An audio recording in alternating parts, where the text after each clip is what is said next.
तो कुतुब मीनार की सीरीज का हमारा ये 8वां वीडियो है। आप बताइए ये इस कंस्ट्रक्शन के बारे में जो ये मीनार के बाजू में है। देखिए, कंस्ट्रक्शन के बारे में आप देख सकते हैं। अभी हम उस कब्रगाह पे गए थे जहाँ से हमें पता लगा कि ये किसी डच की या फ्रांसीसी की कब्र है। ठीक है, अब आप ये देखिए, ऐसा प्रतीत होता है कि इसका यहाँ कोई निरुद्देश्य रूप से बनी हुई है, या तो यहाँ पे किसी को दफनाया गया था, उसके बाद कभी अभी रिसेंटली निकाल के इंग्लैंड भेज दिया वापस। हो सकता है। और जिस तरीके से यहाँ पे हिस्ट्री लिखी हुई है उसमें ऐसा भी लिखा हुआ है कि मरने से पहले आदमी अपनी कब्र बुक करा रहा है, तो ये कुछ एक अजीबोगरीब संकेत देते हैं, है ना। क्रिश्चियनिटी के संकेत है ये। हाँ, क्रिश्चियनिटी तो इस तरीके के संकेत जो है वो यहाँ के लोकल रीति रिवाजों से बिल्कुल कभी भी मेल नहीं खाता। ये सिंबलिज्म के बारे में क्या ख्याल है? सिंबलिज्म ये देखिए, ये सारे चर्च से रिलेटेड या क्रिश्चियन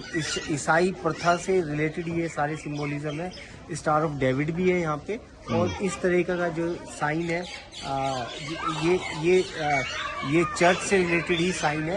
और जो ये दरवाजा बनाया गया है, देखिए ऐसी ये जो है इनके ये इस तरीके के मेहराब टाइप, और ये जो दरवाजे थे ये फ्रांसीसी, डच और ब्रिटिश जो टाइप का आर्किटेक्चर है उनमें बड़ा कॉमन है। और जैसे इंडिया गेट भी इसी तरीके से बनाया गया है, वो किसी न किसी की स्मृति में बनाते हैं, है ना। इंडिया गेट भी स्मृति में बनाया हुआ है। और आप ऐतिहासिक छेड़छाड़ के बारे में मैं आपको इतना संकेत दे सकता हूँ कि जैसे आप ऊपर जाएंगे, वो देखिए सीमेंट और बजरी है, उसके ऊपर ये जो पट्टिका है ये बाद में डाली गई है, जैसे कि छेड़छाड़ के उद्देश्य से, है ना। उसको एक अरबी या कोई लैंग्वेज का नाम देके, है ना।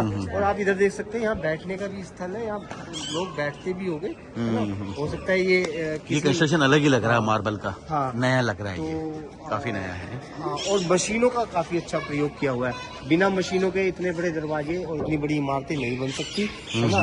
कटिंग, शाफ्टिंग और इसके एक दूसरे के ऊपर फाउंडेशन बनाना, है ना।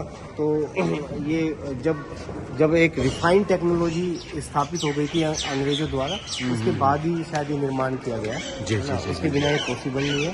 और ये दरवाजा और ये जो गुम्बद का जो स्टाइल है, ये बिल्कुल चर्चिज में मिलता है आपको। हाँ, ऐसे ही मिलेगा अभी। तो ये कोई प्रार्थना स्थल रहा होगा इनका, जिसको बाद में इन्होंने किसी और इतिहास के नाम से जोड़ दिया।